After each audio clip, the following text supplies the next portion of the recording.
Hi everyone, and welcome to another episode of Musical Memories. I'm your host, Anthony Gamer, and in today's episode, continuing on with our Lynyrd Skynyrd series, we have Lynyrd Skynyrd's second album, Second Helping.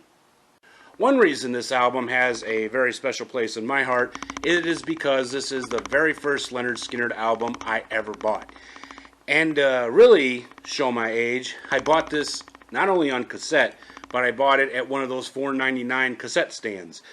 Now, you all probably remember those. I mean, if you're old enough, you would go into like a gas station and you would see like this stand, and it would say $4.99 or $3.99 cassettes, and there would be a whole bunch of them on there. Usually they would be older stuff, a classic rock, or they would be compilations.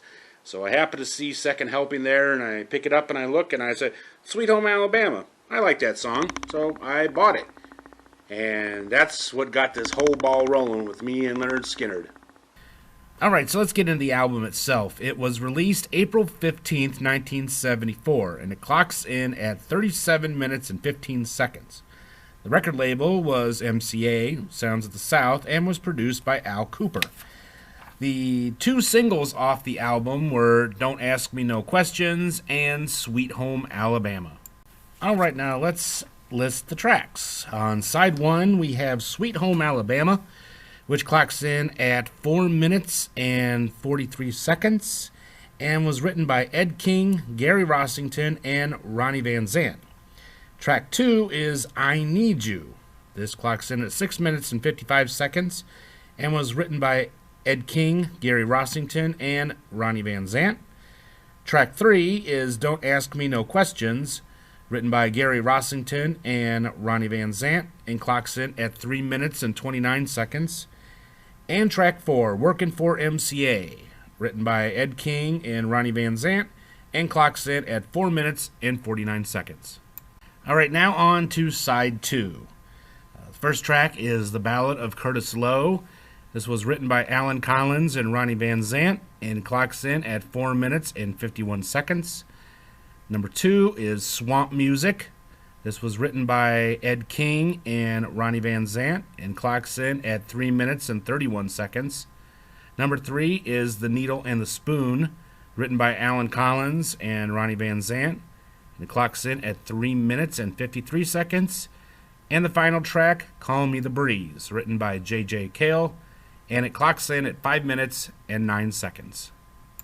Now, the lineup for this album was Ronnie Van Zant, lead vocals, Gary Rossington, guitar, Alan Collins, guitar, Ed King, guitar, backing vocals and bass on I Need You and Don't Ask Me No Questions, Billy Powell on keyboards, Leon Wilkerson, bass, all tracks except I Need You and Don't Ask Me No Questions, and backing vocals, and then Bob Burns, drums.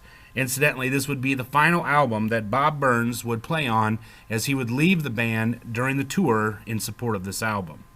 Now let's discuss the tracks themselves. The first one, of course, is Sweet Home Alabama, which is probably Skynyrd's most well-known song and basically their biggest hit, as it would make it up to number 8 on the Billboard Hot 100 charts, and would probably become their signature song, as it's been remade several different times by some great artists. Some of the best cover versions I personally have ever heard were done by Alabama on the Skynyrd Friends tribute album. Hank Williams Jr., who did a really killer version, and Darren Norwood, the country singer, would cover it on his final album. The song was actually written as an answer to Neil Young, who had been bad-mouthing the South in his songs Alabama and Southern Man. I myself personally am not a big Neil Young fan. I never have been and never will be, so I really don't have a problem with thumbing my nose at Neil Young. Also, there were a lot of political things discussed in the song, such as Watergate and other types of corruption. But overall, it's just a real fun song and a really fun song to perform and play.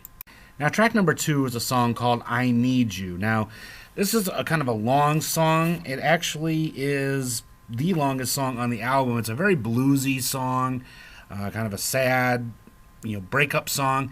But I honestly think this is one track that really gets ignored a lot on this album. As a matter of fact, on the Skynyrd box set, this track was actually left off. Although personally, like I said, I really like this song, and like I said, I love that slide guitar in it. I really think this is probably the lost classic off this album. Track number 3 is Don't Ask Me No Questions. The band is learning about the price of fame as now they have become big rock stars. A big thanks to their tour they did with The Who in 1973. Ronnie, when he came home, was bombarded with a lot of questions by people just asking him just about everything, and so he wrote this song in response to the sudden fame that the band had experienced. The final track on side 1 is Workin' for MCA. Now this song is both a celebration and a warning that they're excited about being on this label, but they're warning the label, make sure you pay us what you promised or there's going to be trouble. Alright, let's flip the record over and we're on side 2. Now the first track we have here is the Ballad of Curtis Lowe. This has to be the surprise breakout of this album. This is just an amazing song, a great song to sing. Another one of Ronnie's cautionary tales that he would very subtly put on each album, and this has to be, like I said, one of Skynyrd's signature tunes, but also one I think that only real true Skynyrd fans appreciate.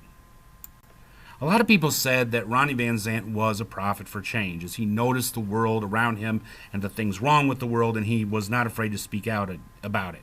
And of course, this song is an anti-racism song, as he speaks of a guitar player that influenced him when he was a child. Now, his widow, Judy Van Zant, was asked in an interview, was there such a person as Curtis Lowe? And she explains that growing up in the South, where they lived, there were lots of Curtis Lowes and lots of these black musicians that had a positive influence on Ronnie and other musicians from that era.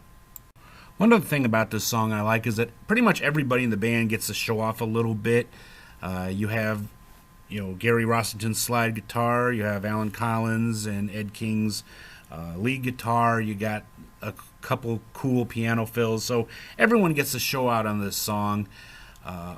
I was really surprised when several years ago I saw Skynyrd live, and right before they did the curtain call, of course, which was Freebird, they did this song, and people just lost their damn minds because, like I said, this is a song that real Skynyrd, true Skynyrd fans do appreciate.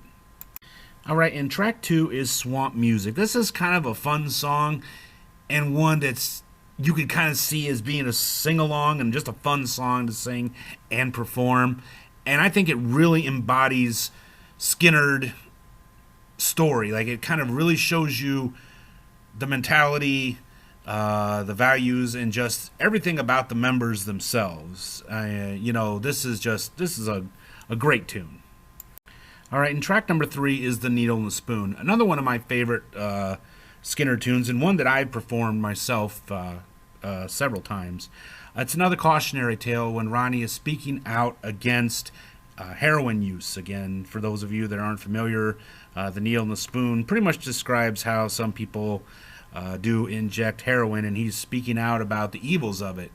Sadly enough, you would think that this song and other cautionary tales would be enough to keep people off that shit, but, what can you say? And rounding off the album is Calling Me the Breeze. Now, this song was originally written and performed by J.J. Cale. If you're not familiar with J.J. Cale, he was a rock and kind of blues singer from the 60s and 70s. He was actually the original artist to perform the song Cocaine that made Eric Clapton famous, or one of the many songs.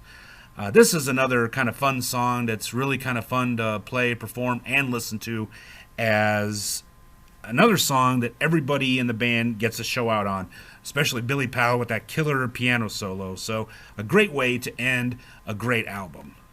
One other thing I really have to say that I love about this album is that in all the bands I've played in and all the times I've performed like karaoke and just other things, I always go back to Skynyrd tunes, especially my go-to tune has been Sweet Home Alabama. I've performed it in bands. I even performed it once at a special event or a talent show that we had in a school I was teaching. I believe that was in 2008 or 9. I believe it was 2009. And it was called Night at the Apollo, where students and staff members got to perform, and I performed Sweet Home Alabama. The kids really liked it, and I mean, they were dancing in the aisles and stuff, and it got to be on cable access, so I can honestly say I got to sing on television. Wasn't Ed Sullivan, but still.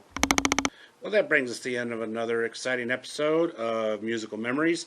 I really hope you all enjoyed it. If you did, don't forget to give us a great big thumbs up. Subscribe if you haven't already, and don't forget to click that little bell icon down there so you'll be notified when we upload new episodes. In our next episode, we will be discussing Skynyrd's third album, Nothing Fancy. Don't let the title fool you, because it's anything but, so you will not want to miss that. Well, until next time, this has been Anthony Gamer. Please stay safe, take care of yourselves, take care of your families, stay healthy, and don't forget that I will be live at least once a week until all this has been resolved. So until next time, this has been Anthony Gamer, and I will see you all in the next episode. Till then, take care of yourselves, and have a great day. Goodbye.